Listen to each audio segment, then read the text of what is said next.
My wife lied about our kid's CEO dad. A DNA test revealed years of infidelity, and revenge shattered her world.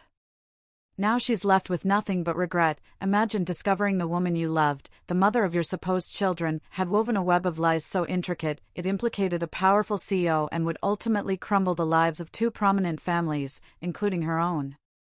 My entire world crumbled, not with a whisper, but with the earth-shattering realization that the woman I adored was carrying another man's children. How do you even begin to rebuild when every foundation you trusted has been obliterated, and the very air you breathe feels poisoned by betrayal?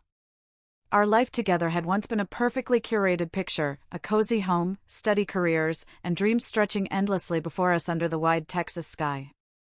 It was the kind of existence many aspired to, seemingly stable, utterly content. But beneath that polished surface, a storm was brewing, ready to tear everything apart. Hi, I'm Ethan Miller. Before this whole whirlwind, I was just a regular guy. Fit, well-regarded, some people even said I looked a bit like George Clooney. I'd come a long way from my Oxford days, where I'd collected degrees in computer technology, business, and economics, all while my father served at the U.S. Embassy. At this point, I owned a computer repair business, but my true passion was pouring my soul into a groundbreaking software program, something that could solve problems in real time for everything from gaming to military tech. It was ambitious, I know, but I had this deep-seated confidence. I shared everything with my younger sister, Chloe. She's a junior partner at a top New York law firm, and we've always had each other's backs, no matter what. My ex-wife, Olivia Hayes, she was stunning. At 35, with vibrant red hair, piercing green eyes, and a razor-sharp legal mind. She was a corporate lawyer at a big PR firm, always meticulously put together, always perfectly composed. We met at Chloe's graduation, introduced by her roommate, Sarah, who, funnily enough, is Olivia's sister. Turns out, Olivia and I lived just 3 miles apart in a quiet town called Freestone. We clicked instantly. 6 months later, we were married. And for a while, life was genuinely good. A beautiful home, comfortable incomes, twice-yearly vacations. The American dream, right? Then, 2 years in, Olivia got promoted, and that's when the first cracks started to show. She began working later, going out with her friends more often on weekends. A gnawing unease settled in my gut. That gut feeling you just can't ignore. I know it sounds paranoid, but I started checking her things, her emails. I even followed her one night. Everything seemed fine. No dancing with other guys, nothing overtly suspicious. So why did I feel like I was walking on glass? Olivia loved her career, dreaming of a senior partnership long before we even thought about kids. Me? I felt stifled at my job, a family business where promotions were reserved for relatives, regardless of skill. So, I decided to take a leap, start my own computer repair company, focusing on business systems and security. I knew it would be slow going, but the potential was huge. I sat Olivia down, explained my plans, prepared her for a tough year, assuring her it would pay off. But I kept my secret software project under wraps. I didn't want to complicate things further. She was completely against it, though. Why take risks when things are stable, she'd asked, which I now realize meant her life was stable, not ours. Our finances had always been separate, except for a joint account for bills where we each contributed equally. I made the decision. I quit my job, used my savings, and took out a loan on the house. Within 3 months, my new business was breaking even. My secret software project was humming along, too. Life was becoming exhilarating again.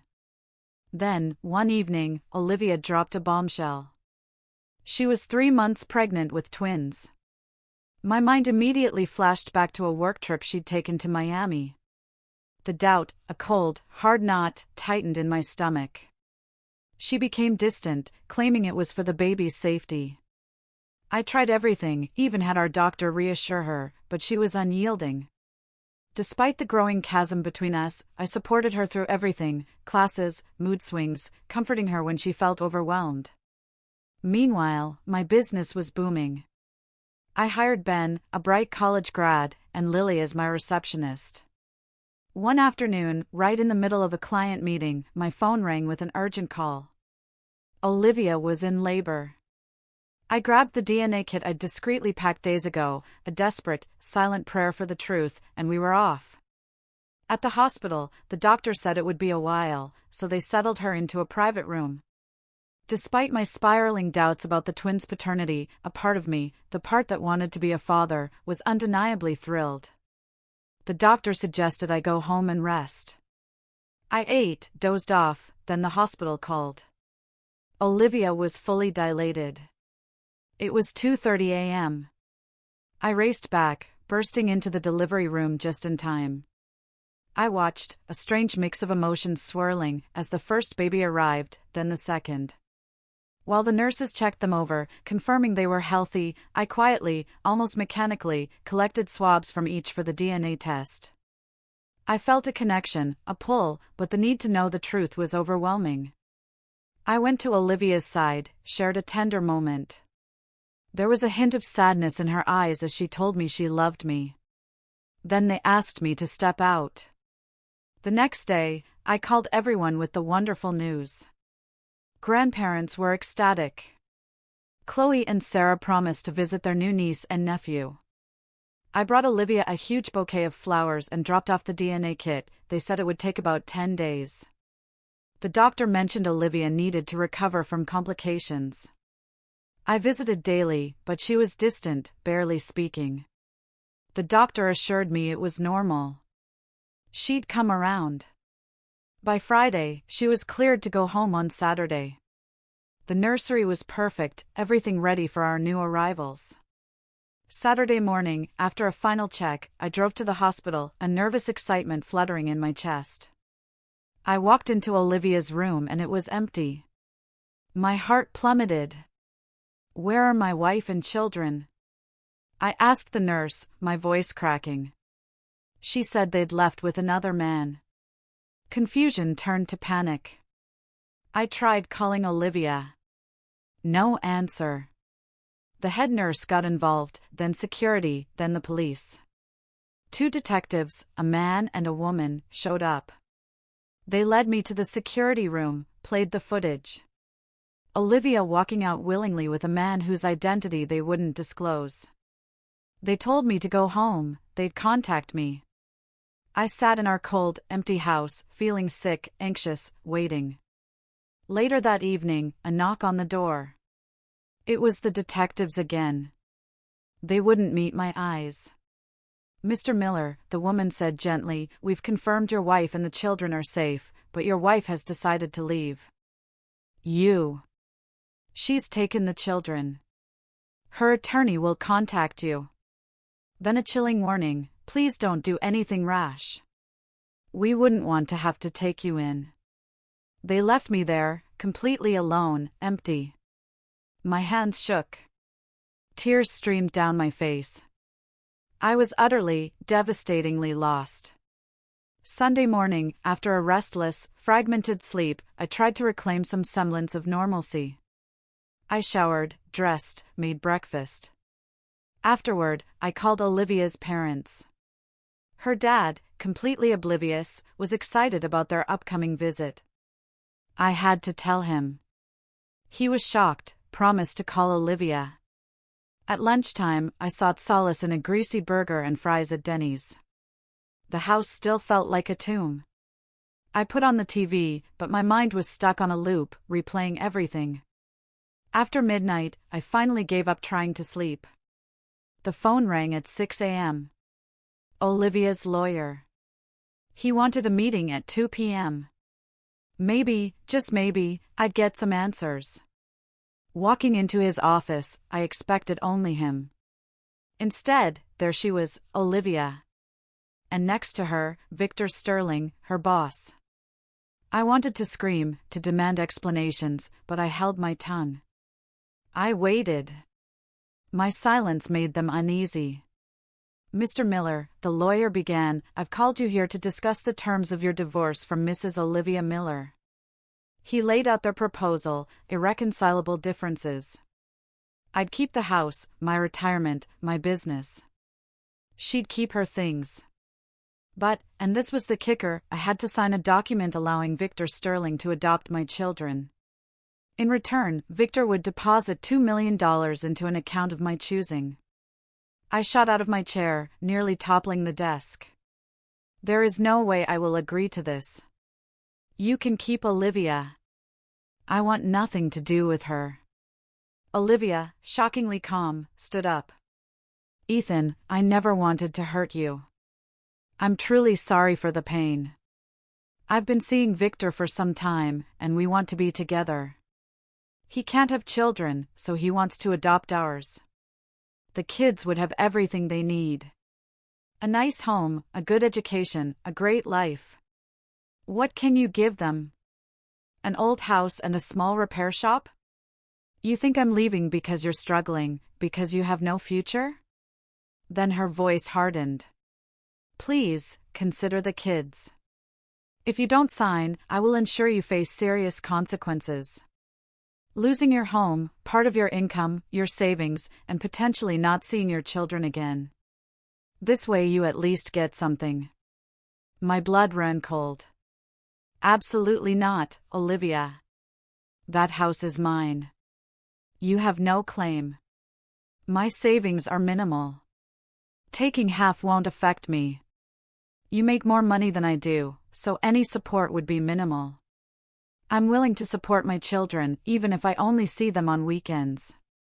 And without me, my business won't survive. Making it clear there's nothing for you to take. My voice was a steel trap. See you in court. I turned on my heel and walked out, leaving 3 stunned faces behind. I went straight to Denny's, ordered dinner, trying to quell the rage bubbling inside me. Back in my cold, empty house, I nursed a drink, fuming. Just after 11 p.m., a thunderous knock startled me. Still groggy, I opened the door without thinking.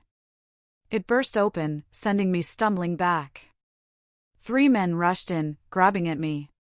My adrenaline surged. I fought back, pushing the first one, making him recoil. The second man pinned me, and then a searing pain exploded in my leg. I collapsed. As my vision blurred, a chilling thought, I might not make it. I needed evidence. The leader pulled me close, hissed, "Now, be compliant and sign the form, or we'll return." With a surge of defiant strength, I pushed him away.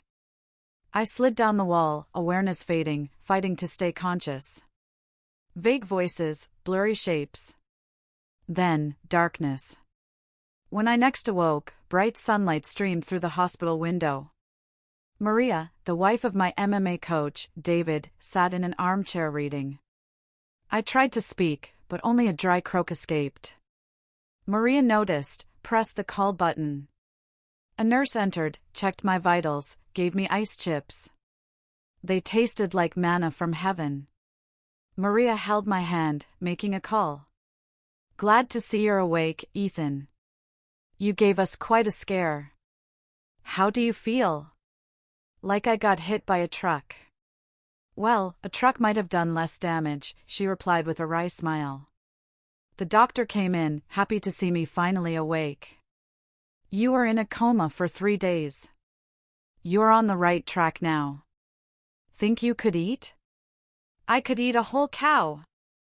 Everyone laughed, but a sharp pain made me gasp, almost passing out. The doctor adjusted my meds, showed me the pain button, then left. I drifted, the pain meds pulling me under. What felt like hours later, David walked in. He filled me in. The neighborhood watch found my front door open, found me, called an ambulance and the police. They'd found his number in my emergency contacts. He and Maria had been by my side ever since. "Broken bones, serious damage, but otherwise fine," he'd said. I tried to laugh. It turned into a cough. The pain wasn't as bad now. Once the doctor confirmed I was out of danger, Maria and David left for a bit. Detective Graham Coles came in, asked me everything. He was particularly interested in the message from my attacker, thrilled when I mentioned the DNA sample on my handkerchief. He carefully packed it as evidence. I closed my eyes, exhausted. When I opened them, it was dark. He was gone. The next day, David visited. He offered his place for my recovery. I asked him to collect my mail and if he knew any good divorce lawyers. He did. I drifted back to sleep. When I woke, a nurse was changing my dressings. Looking good, no infection. Eating one-handed was tricky. She helped me cut my food. The next morning, refreshed, the nurse helped me wash up. David returned, this time with a sharp, professional woman. Jessica Vance, my new lawyer. We discussed my situation. She assured me I still had rights, especially to my children. She'd take my case. After she left, David handed me my mail. Among the letters was the DNA test results. At first, I was numb. Then, I couldn't help but laugh. A deep, dark, ironic laugh that turned into full-blown hysterics. Neither child was mine. Olivia had been unfaithful to me, and to Victor, too. The irony was so potent, so utterly ridiculous, I couldn't contain it. I explained everything to David. He, too, burst out laughing. By the way, if you're still with me, make sure to hit subscribe, more unbelievable stories are coming. I called Jessica. Organize a meeting. Olivia, Victor, their lawyer, at the hospital. I've changed my mind. I'll discuss a settlement.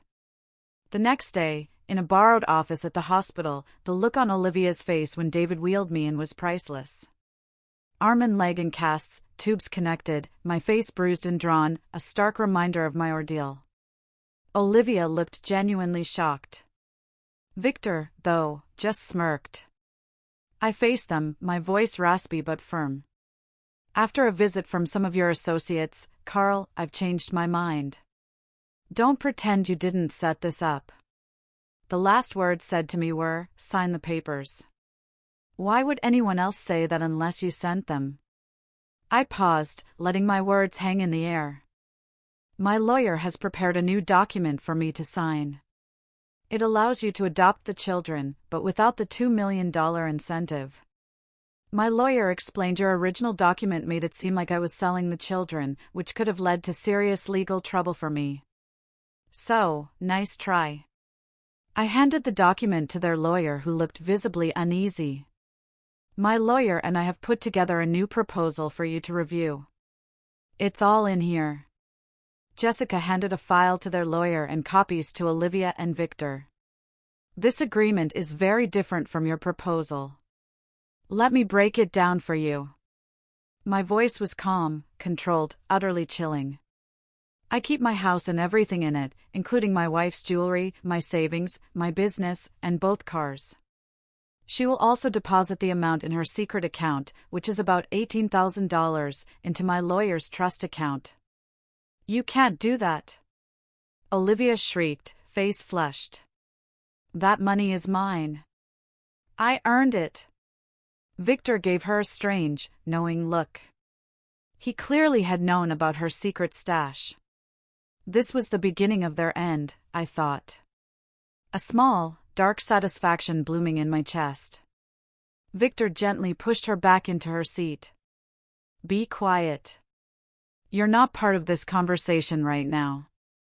Everyone was trying to stifle a laugh except David, who was quietly chuckling. Olivia turned pale, fell silent. Anyway, as I was saying, I continued. Since she earns more than I do, she will also provide spousal support of $2,500 a month into my lawyer's account.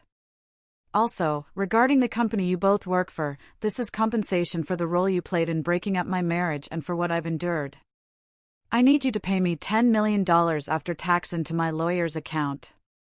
You'll also cover all my medical bills, legal fees, and the costs for my future care.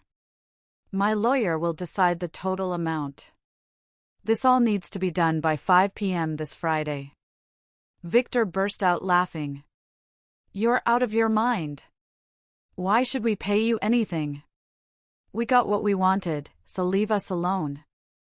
I'm asking for 20%, I said, a faint smile playing on my lips. What? 20%? I heard you, but what does that mean? That's how much money you might lose in the first 2 years after a legal case associated with your company regarding my marriage and the custody of my children. Did you just make that figure up? No. I looked into your clients and what they pay. It's all public information. Easy to verify.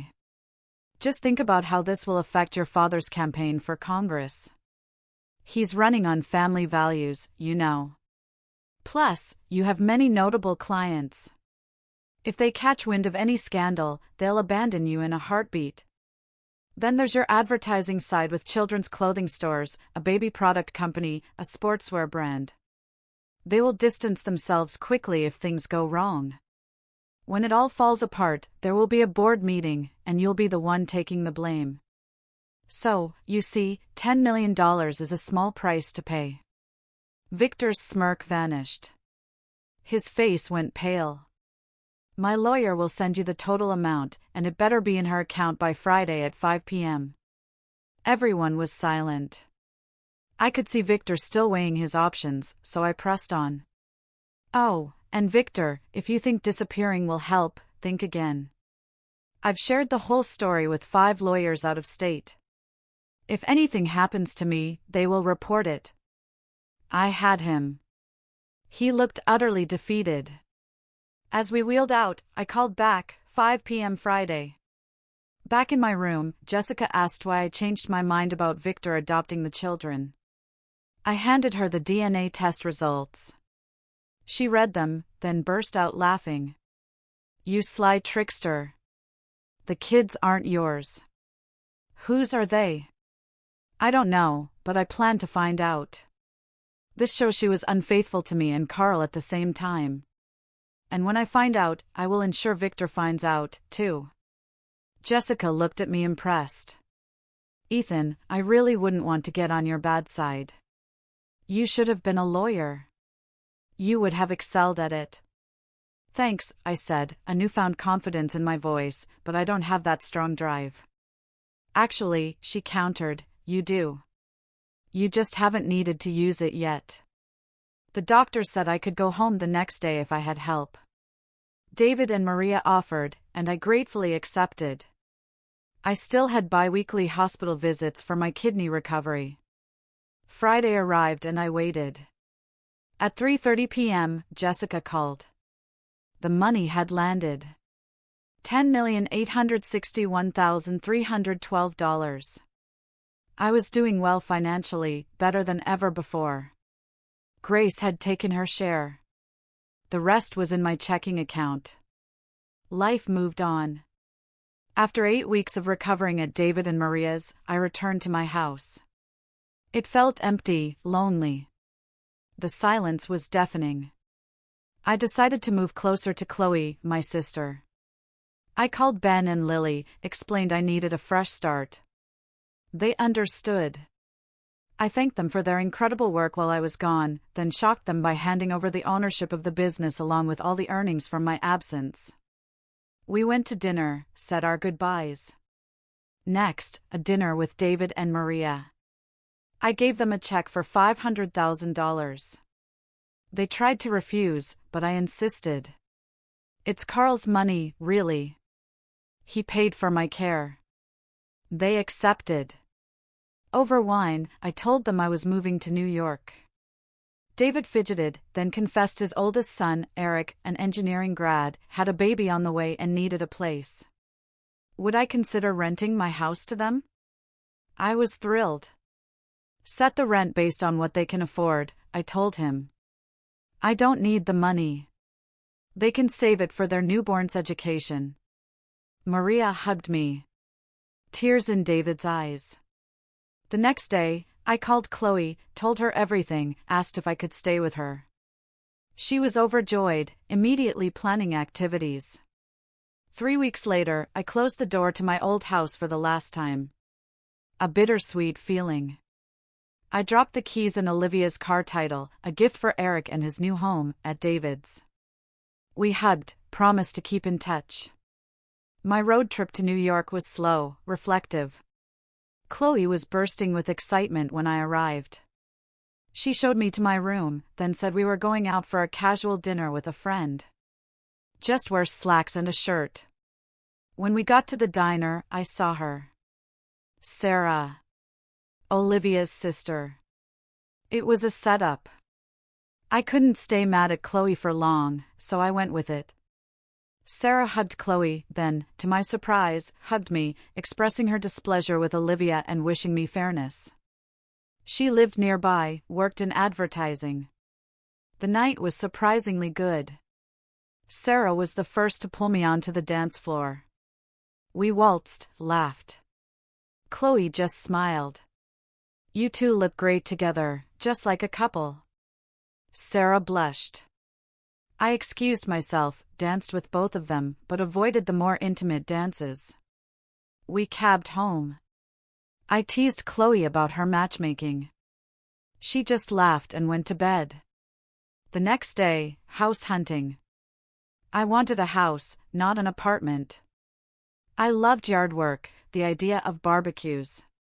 The prices near New York City were insane, but I found it, a 3-bedroom starter home in a secure community with a guard at the entrance. It had a pool, a gym, a play area, even babysitting. Chloe loved it, joked about moving in. Furnishing the place was an adventure with Sarah and Chloe, turning it into a warm, welcoming home. One room became my office, high-end computer, workbench, cabinets, a safe. They insisted on a housewarming party. I didn't know many people, so it was filled with their friends. It worked.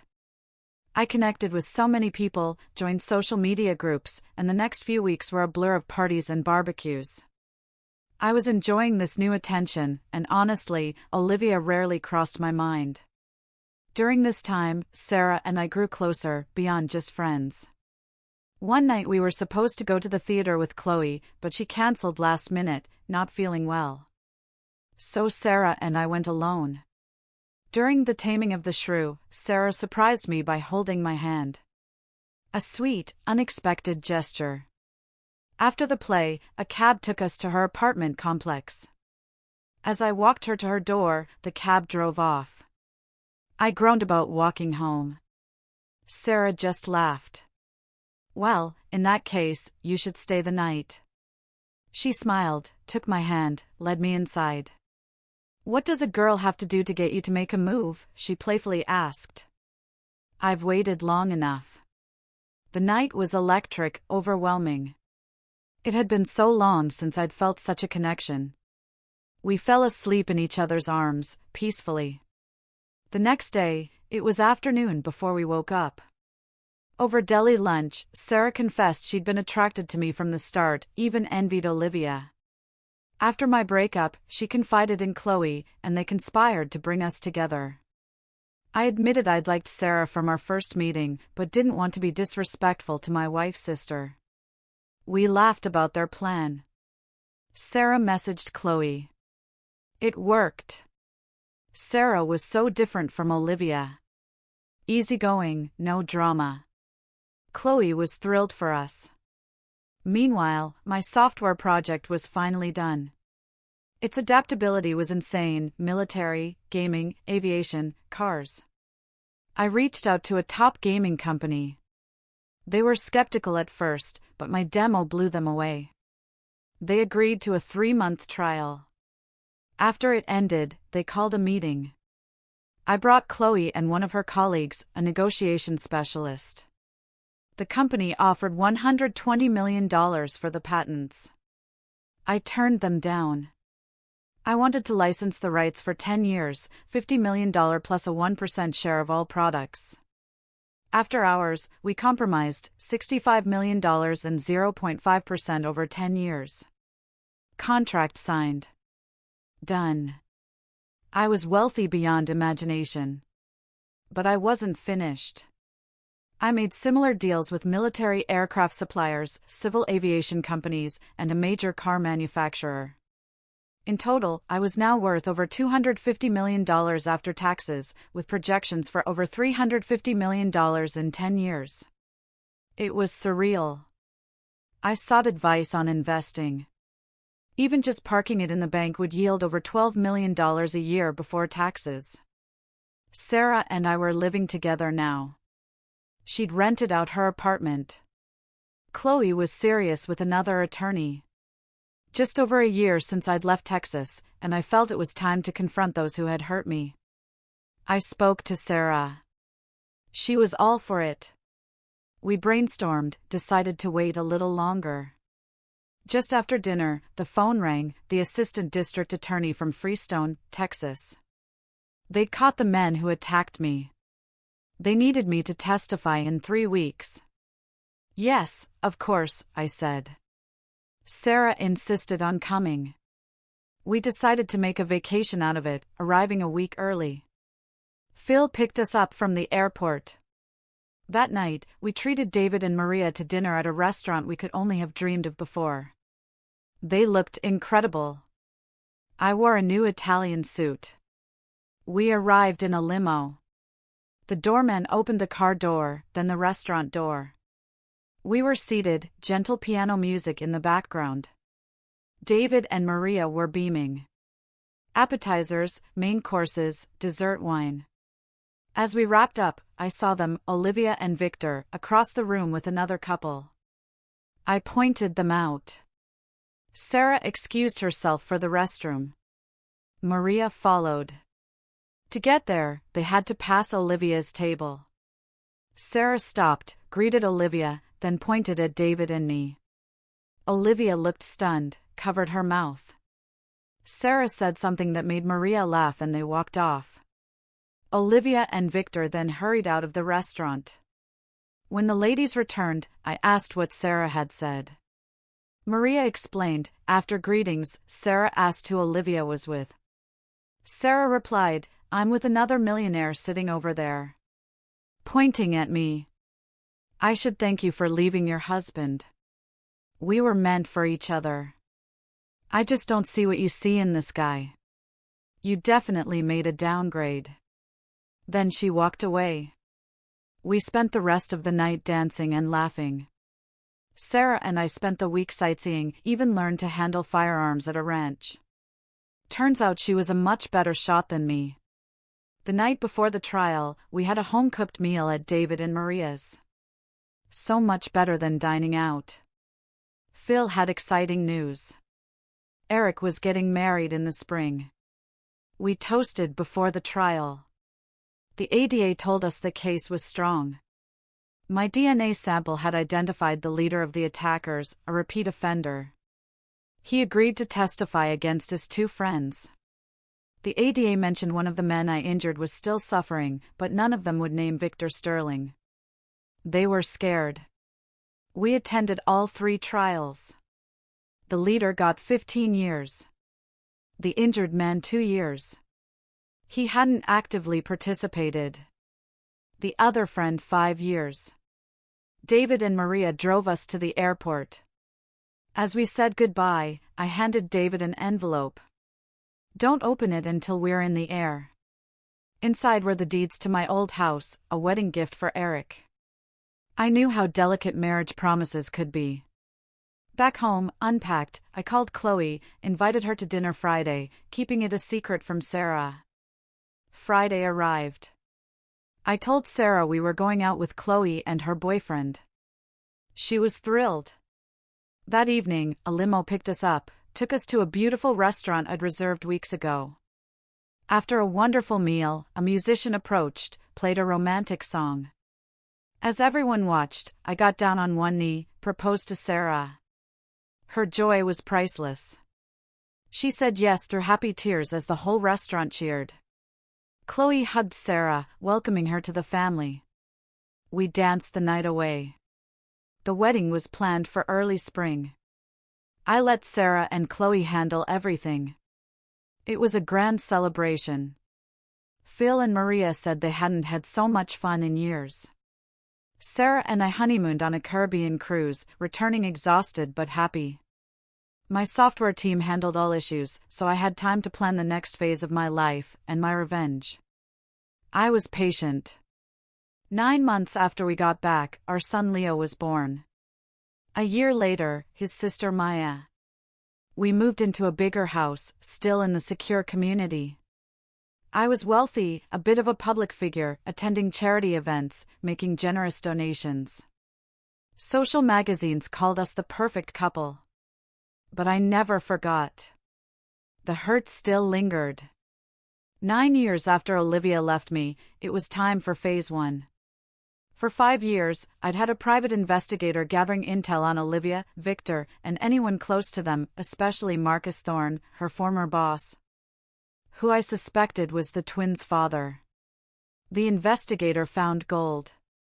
The twins were Marcus, just as I thought. Olivia was still in contact with Marcus and 2 other men. And Victor? He was involved with his assistant and various others. I set my plan in motion. I sent Victor proof the twins weren't mine, along with a note explaining Olivia's double infidelity and details of her other relationships. Then I waited. 2 months later, David called. Victor had kicked Olivia out, using their agreement to keep the children he had adopted. Olivia left with nothing. No one knew where she was. Sarah called her parents. Her dad had sent Olivia some money, but told her not to contact him again. Phase 1 complete. Olivia now understood betrayal, loss.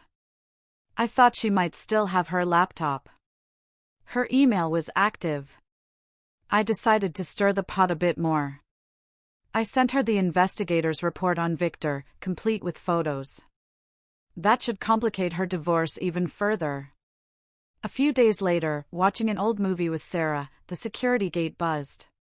Mrs. Sterling, the guard said, is asking to come to your house. Sarah and I exchanged confused glances. Let's hear what she has to say, Sarah decided. I told the guard to let her in. A few minutes later, a knock. Sarah opened it. Olivia stood there, disheveled, distressed, like she hadn't changed clothes in days. She couldn't meet my gaze. Sarah offered coffee. Olivia accepted, sinking into a chair. I broke the silence. Despite my anger, a flicker of pity for the pathetic figure before me. Then I remembered the pain she'd caused. You look unwell. What happened? That question broke her. She sobbed for 10 minutes. Then, through tears, she stammered, he found out the twins weren't yours and that I'd been seeing Marcus while I was with him. Then he discovered I was still seeing Marcus after we married. He got so upset, asked me to leave. I only had what I was wearing, but I had my car keys and some money. I found a motel, but no one wanted to talk to me. No friends. My family, they wanted nothing to do with me. Barry, he said he didn't need me anymore. He had a new heir. My dad, he sent me some money, but told me not to reach out again.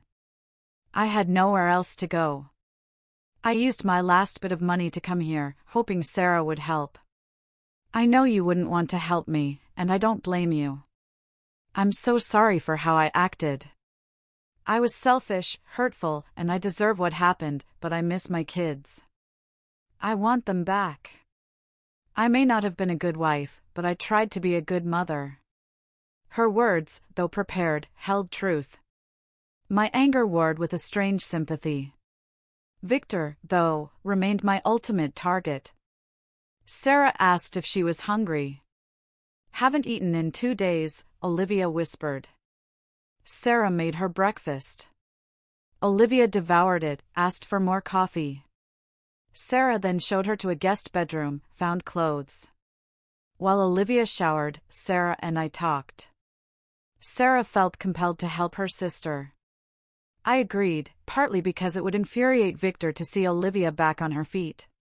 We'd put her in the guest room, figure out the rest tomorrow.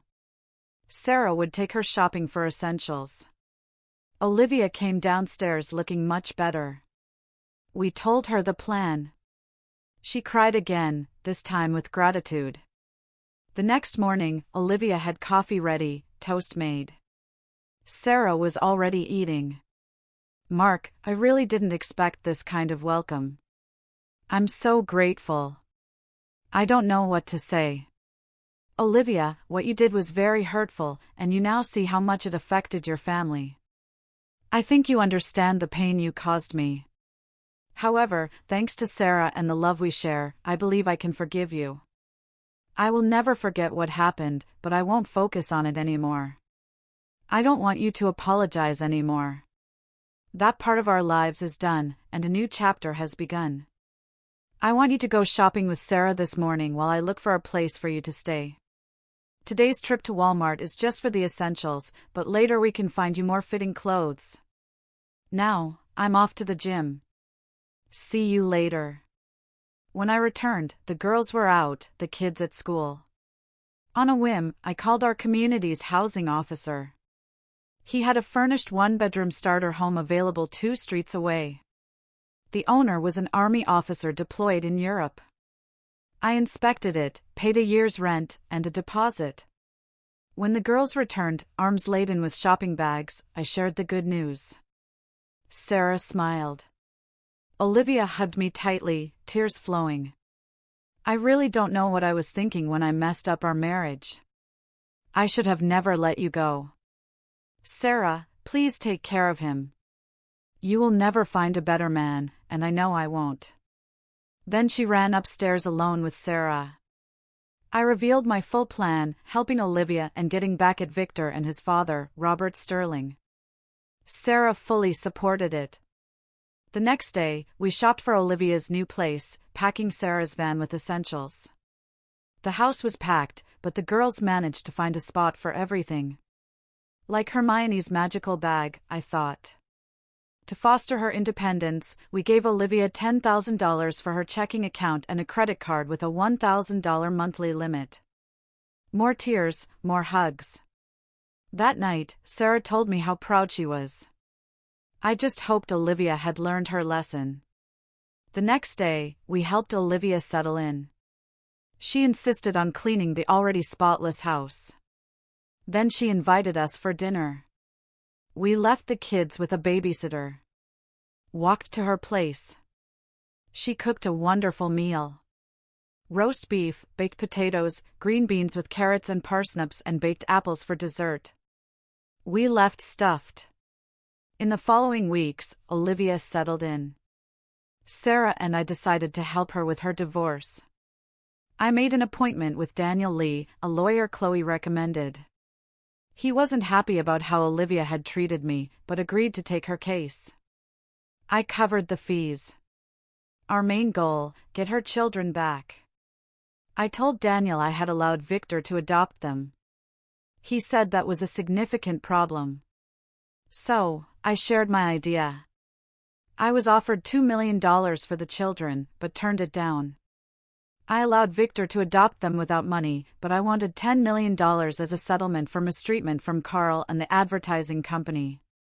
They agreed to keep the company's name out of the divorce, and I signed an agreement to keep that deal private. If I broke it, I'd repay the money. Daniel asked for proof the children weren't mine. I showed him the DNA reports. Marcus Thorne was the biological father. The adoption was invalid. Victor had no legal claim. Olivia could get her children back. I wasn't just doing this for Olivia. It would destroy Victor and his father, Robert Sterling. But I had no intention of harming the children. Daniel promised his help, would update me. That night, I told Sarah everything. She fully supported it. We invited Olivia over. She was nervous until I explained my plan. Her gratitude was profound.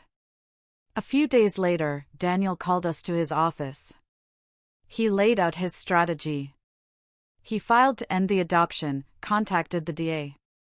Victor and Robert Sterling attempted an illegal adoption, breaking the law. State that they pressured me into allowing the adoption, claiming I couldn't. Legally give permission since I wasn't the biological father. DNA tests would prove it. Olivia would demand her children back immediately. Legal action against Marcus Thorne for pressuring Olivia into an inappropriate work-related situation. Action against Victor Sterling for pressuring Olivia, affecting her personal life. Action against XYZ Advertising for allowing and promoting this behavior with Victor Sterling and other executives aware and complicit. Legal action for me against Marcus Thorne for contributing to difficulties in my marriage. Action against Victor Sterling for causing damage to my marriage. Finally, legal action for me against XYZ Advertising for not enforcing ethical standards and employee contracts. Marcus Thorne and Olivia's affair had no consequences, and I had signed a contract for $10 million to keep quiet. I was prepared to honor my commitment and repay the $10 million. Reading Daniel's proposal, Olivia, Marcus, Victor, and Robert Sterling were about to be blindsided by a storm of retribution I had not even fully anticipated. I warned Olivia she was partly responsible. She accepted it. I told Daniel to proceed ASAP. I also planned to share what I knew about XYZ with the media a week after Daniel began. Daniel would work to get Olivia's children back. Leaving his office, I felt a powerful surge of hope and determination. Daniel tried to recover the children, but Victor and Robert Sterling hired multiple lawyers. In the second week, Daniel launched his next phase. A week later, as agreed, I sent all my information to various media outlets. It was like lighting a fuse. The story exploded. Reporters swarmed the courthouse, the homes of those involved. As predicted, XYZ Advertising's clients either canceled or threatened to. The board held an emergency meeting. Marcus Thorne was dismissed without severance. Both Victor and Robert Sterling had to resign to mitigate further damage. They also agreed to a significant settlement for Olivia and me. With the anticipated settlement for my other legal actions, I would more than cover the $10 million I owed for not remaining silent. Out of this chaos, an unexpected outcome for the people of America, Congressman Robert Sterling resigned due to health issues, especially glaring given his family values campaign. Questions arose about his campaign funds, luxury cruises, lavish services. The FBI got involved. Less than a month after I spoke to the press, all issues were resolved. Olivia's children were returned. Soon after, Sarah and I took Olivia and the kids to her parents. I told them I'd forgiven Olivia. We weren't friends, but on good terms. They, seeing their grandchildren for the first time, were overjoyed. Robert Sterling was found guilty of misusing campaign funds, served 3 years in prison. Victor Sterling was found guilty of attempting to buy 2 babies and misappropriating company funds. They found 2 secret bank accounts filled with money from his office. He got 5 years, 2 years longer, because he wouldn't disclose the whereabouts of other missing funds. The truth was he didn't know. I'd arranged for them to be concealed. As a final act of retribution, I facilitated his placement with a very problematic inmate. Olivia moved into a bigger house, passed her bar exams, and now worked at the same law firm as Chloe. We sometimes watched each other's children but never socialized. To this day, Olivia hasn't dated. She's focused on her job and taking care of her children. But life, as I'd come to understand, rarely stays in neat, tidy boxes. The fires I'd stoked, the battles I'd fought, they might have burned bright, illuminating a path to justice, but embers always remain. And sometimes those embers glow with a stubborn, silent heat, threatening to reignite when you least expect it. My new life with Sarah, Leo, and Maya was everything I dreamed of, more even. We lived in a spacious, elegant home that overlooked a sprawling nature preserve, far from the hustle and bustle, a sanctuary. My personal wealth had grown exponentially, not just from the initial settlements, but from strategic investments in the tech sector, leveraging my expertise and my innovative software. I was sought after, respected, and most importantly, incredibly happy. Sarah was my anchor, my confidant, and the most fiercely loyal woman I had ever known. Her sharp wit and even sharper mind were a constant joy. We spent evenings with Leo and Maya, reading stories, teaching them to swim in our backyard pool, and watching their innocent laughter fill the silence that had once haunted my home. Chloe, my sister, was thriving, too, her career flourishing, her relationship with her attorney boyfriend growing serious. We were a family, truly. The quiet peace of our lives was a stark contrast to the storm I'd weathered, and I cherished every moment. Yet, a part of me, the strategist, the one who'd built an empire from the ashes of betrayal, always remained vigilant. The knowledge of Victor Sterling rotting in prison, his father Robert having served his time, was a constant, almost imperceptible hum beneath the surface of my contentment. I knew the details of Victor's grim existence inside, thanks to a carefully placed network of sources. The problematic inmate I'd arranged for him was making his life a living hell. Justice, in that regard, felt complete, even visceral. But revenge, I was learning, was a tricky thing. It could satisfy a primal urge, but it didn't always bring a lasting calm. Olivia, through all of this, was a ghost in my periphery.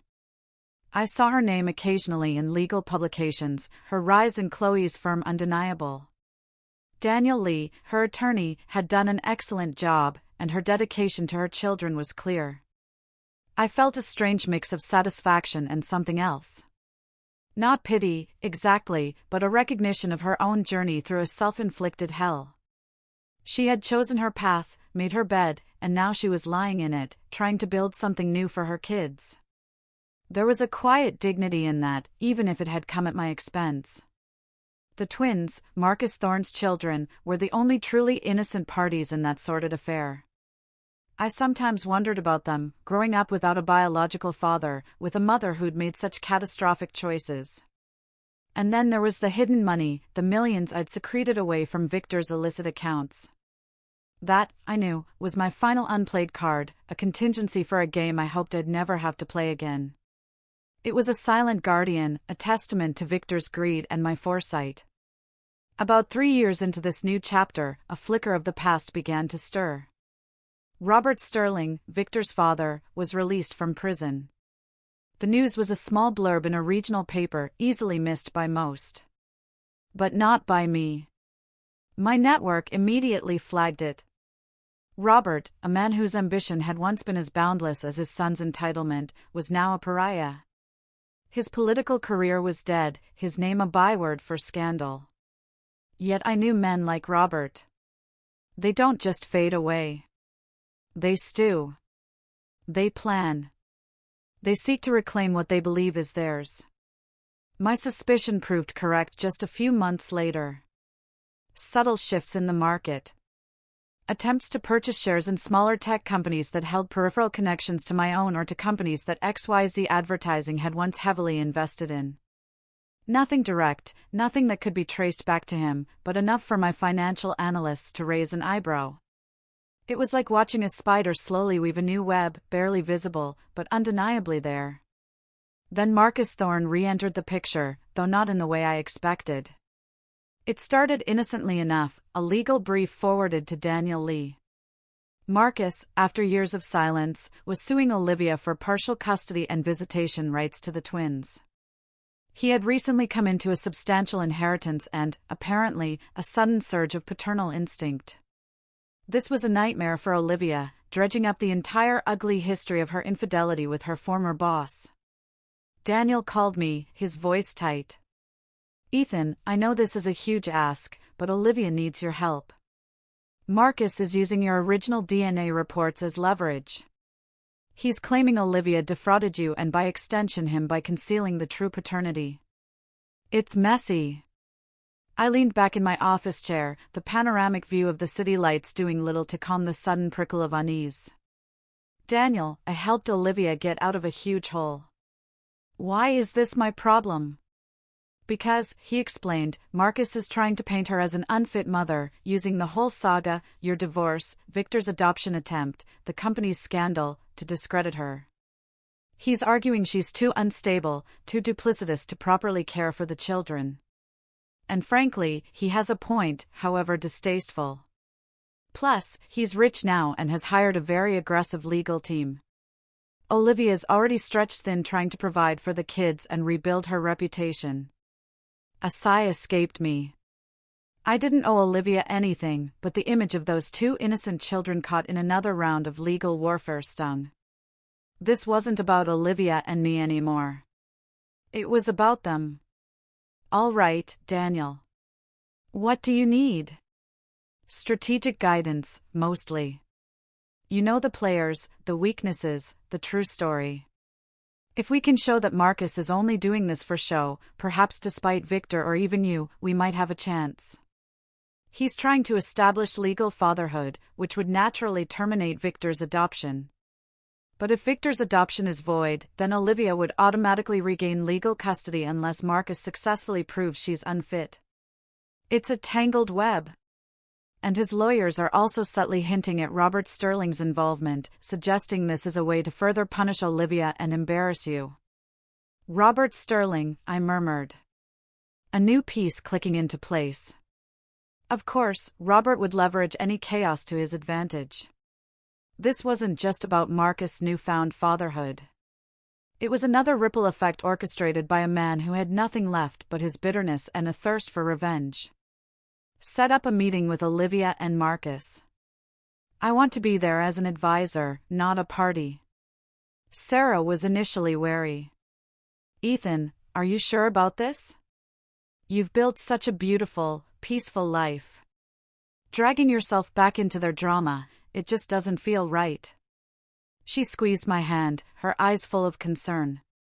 I know, love, I replied, pulling her into a hug. But this isn't about Olivia. It's about those kids. They shouldn't pay for their parents' mistakes. And if Robert Sterling is involved, this isn't just about custody.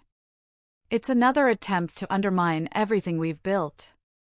I need to be proactive. The meeting was tense. Olivia looked drawn but resolute.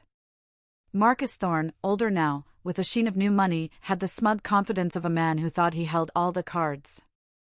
I sat quietly next to Daniel, observing.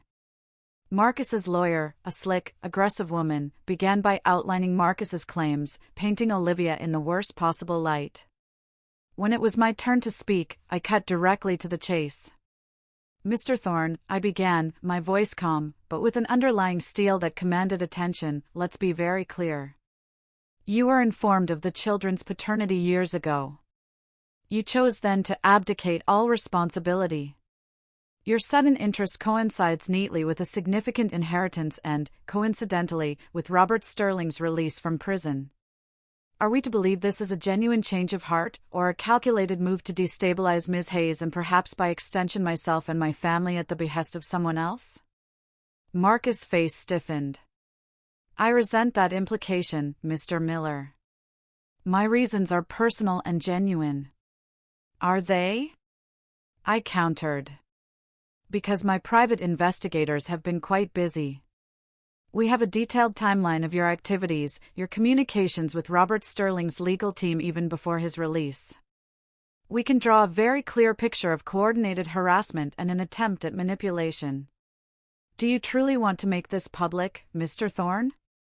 Because unlike Ms. Hayes, your personal reputation is not yet completely ruined, and my team will ensure every single detail of your past indiscretions, your professional misconduct, and your current motivations are laid bare for every news outlet in the country. Marcus's lawyer bristled. This is intimidation, Mr. Miller. No, I smiled, a cold, predatory smile. This is a warning. This is me offering Mr. Thorne a chance to do the right thing before I do what is necessary to protect innocent children from being pawns in a petty, orchestrated game of revenge. My legal team will not only demolish your client's custody claim, but we will also ensure he faces legal consequences for harassment and attempting to influence ongoing legal proceedings. And we will link this directly to Robert Sterling. The room fell silent. Marcus, for the first time, looked genuinely rattled. The meeting ended without an agreement, but the seed of doubt had been firmly planted. Daniel and Olivia looked at me with a mixture of awe and relief. Ethan, Olivia said, her voice barely a whisper. Thank you. I don't know what to say.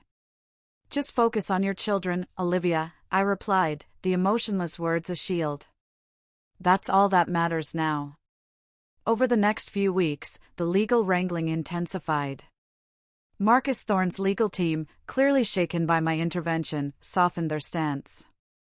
The threat of public exposure of his and Robert Sterling's machinations was a powerful deterrent. Daniel Lee, with my strategic input, managed to negotiate a compromise. Marcus would gain supervised visitation rights with strict conditions, but Olivia would retain full custody. It was a victory, but a fragile one. The Sterlings, I knew, would not forget this, and they didn't. Robert Sterling, now a free man and desperate to regain some semblance of his former power, began to move more openly. He established a shell company, buying up distressed assets, trying to slowly rebuild a financial empire that could eventually challenge mine. He also started funding political candidates, aiming to re-establish influence, albeit from the shadows. His primary goal, however, was clearer: to find the missing funds, the millions I'd hidden from Victor. He knew I had them. He just didn't know where, and that, I realized, was a ticking time bomb. Then came the news that froze my blood. Victor Sterling was granted early parole. Good behavior, the reports claimed. A hollow laugh escaped me. Good behavior in a prison where I knew he was suffering daily? It was a farce, a sign that Robert Sterling still held some sway, pulling strings from behind the scenes. Victor was out, and I knew with chilling certainty that his first thought would be vengeance. "He's coming for you, Ethan," Chloe said, her voice tight with worry. "And us? He won't forgive what you did to him in prison." "I know," I replied, running a hand through my hair. The calm I'd painstakingly built was cracking. "And that's why we end this now." I had always known the hidden funds would be Victor's ultimate weakness. He coveted money above all else. And for 5 years, I had kept it tantalizingly out of his reach, moving it through complex international channels, digital assets, shell companies that even the most determined investigators couldn't easily unravel. It was my insurance policy and my weapon. I called Daniel Lee and Jessica Vance to my office. "It's time," I said. A grim determination settling over me. "We bring down the Sterling Empire permanently." My plan was intricate. A multi-pronged assault that would hit Robert and Victor where it hurt most: their finances, their reputations, and their freedom. First, I activated a long-dormant account. It contained the proof Robert Sterling had used to leverage Victor's early parole, evidence of bribes, political favors, and a network of corrupt officials. This information, meticulously gathered over years, was now funneled to a carefully selected journalist known for his integrity and investigative prowess, someone outside of the Sterling's reach. Second, the hidden funds. I engineered a situation where Victor, desperate for liquid assets after his parole and fueled by a burning desire to restart his life of luxury, would try to recover what he believed was his. I leaked carefully constructed hints, breadcrumbs that would lead him to a specific, highly visible digital asset. It was a trap baited with the very thing he craved. The public exposé hit first. The journalist's article, backed by irrefutable evidence, revealed Robert Sterling's deep ties to corruption, his manipulation of the parole system for his son, and a litany of other offenses that made his previous campaign fund misuse look like child's play. The public outcry was immediate and furious. Calls for new investigations, new charges, and a complete overhaul of the parole board system echoed across the nation. Robert Sterling, already a disgraced politician, was now revealed as a criminal mastermind. The FBI and various state authorities descended upon his remaining assets, his new shell companies, and his political network. The spider's new web was torn to shreds. Simultaneously, Victor fell right into my trap. Following the digital breadcrumbs, he attempted to access what he thought was his hidden fortune. But instead of millions, he triggered a sophisticated digital honeypot. It wasn't just empty, it collected undeniable evidence of his illegal attempts to hack into what he perceived as a financial institution, which was actually a digital facade I had created. This, combined with the new investigations into his father's activities and the old charges of attempting to buy children and misappropriating company funds, provided a fresh batch of evidence. The police arrived at Victor's luxurious new hideout, paid for, I suspected, with whatever meager funds Robert had managed to scrounge up, to find him frantically trying to crack the digital trap. He was caught red-handed, not just for the hacking attempt, but for violating the terms of his parole and for new charges related to attempting to bribe officials, a detail subtly included in my leak to the journalist. This time, there would be no early release, no backroom deals. The final hammer blow came from an unexpected quarter. The problematic inmate I'd arranged for Victor in prison, a ruthless individual with a network of his own, had been carefully fed information by my sources. While Victor was on parole, this inmate, now cooperating with authorities in exchange for a reduced sentence on other charges, provided additional details about Victor's criminal activities both inside and outside prison. He painted a picture of Victor's true character, effectively ruining any chance of leniency. It was a full-circle moment, the last piece of my retribution. Victor Sterling was sent back to prison, this time with a far longer sentence without the possibility of parole and into a higher security facility where even his father's remaining influence couldn't reach.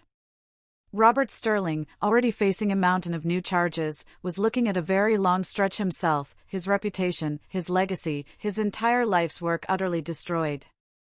With the Sterlings definitively neutralized, a true sense of peace finally settled over me. It wasn't the fleeting satisfaction of revenge, but the profound calm of having closed a dangerous chapter, of having protected my family and ensured that evil would not thrive. Olivia, surprisingly, found her own strength through this turmoil. Marcus Thorne, facing the wrath of the media and the renewed legal scrutiny, quietly dropped his custody suit. He became a recluse, his inherited wealth doing little to quell the public scorn. Olivia, having weathered another storm, emerged stronger. Her work at Chloe's law firm flourished. She successfully represented other women in difficult divorces, becoming a fierce advocate for children's rights. She never dated, but she found deep fulfillment in her work and in raising her twins, giving them the love and stability she had once denied herself. Our interactions remained cordial but distant, a mutual respect born of shared hardship, but with a firm boundary. Our children, Leo and Maya, occasionally played with her twins at community events, but we kept our distance, allowing our respective families to forge their own paths. As for the hidden money, the millions I'd orchestrated away from Victor's grasp, it was never about keeping it for myself. I established the Phoenix Fund, a philanthropic organization dedicated to supporting victims of white-collar crime and injustice, particularly those whose lives were shattered by betrayal. We funded legal aid, counseling services, and educational programs to help individuals rebuild their lives. I poured my intellect and my resources into it, transforming a tool of retribution into a force for good. Sarah became an active board member, lending her incredible insight and compassion. My life with Sarah, Leo, and Maya deepened. The experience had tested us, but it had also forged an unbreakable bond. I learned that true power wasn't just in destroying your enemies, but in building something meaningful and lasting. It was in protecting the ones you loved and in finding a purpose that transcended personal pain. I was no longer just the man who had been betrayed or the man who exacted revenge. I was a husband, a father, a leader, and a builder. I had found my true north. We still lived in our beautiful home, its walls filled with laughter and love. Leo and Maya were growing up fast, unaware of the tumultuous origins of their parents' happiness, but benefiting from the peace their father had fought so hard to secure. My companies continued to innovate. My software changing industries, but now a significant portion of my time and resources went into the Phoenix Fund, helping others rise from their own ashes. Life for me was a testament to resilience, a narrative penned in chapters of pain, struggle, and ultimate triumph. It was a reminder that even when your world crumbles, you can rebuild it stronger and more beautiful than before if you dare to stand up and fight for what's right. And sometimes that fight is not just for yourself, but for a justice that lifts everyone. I often think about the choices I made, the path I took. Was it perfect? No. Was it righteous? In my heart, yes. Because it led me here, to a life of profound peace, love, and purpose. It taught me that justice isn't always blind. Sometimes it has a very keen eye for detail and a strategic mind behind it. Have you ever found yourself at a crossroads where doing the right thing was intertwined with a desire for retribution?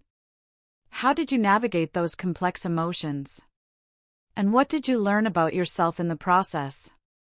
Share your thoughts below.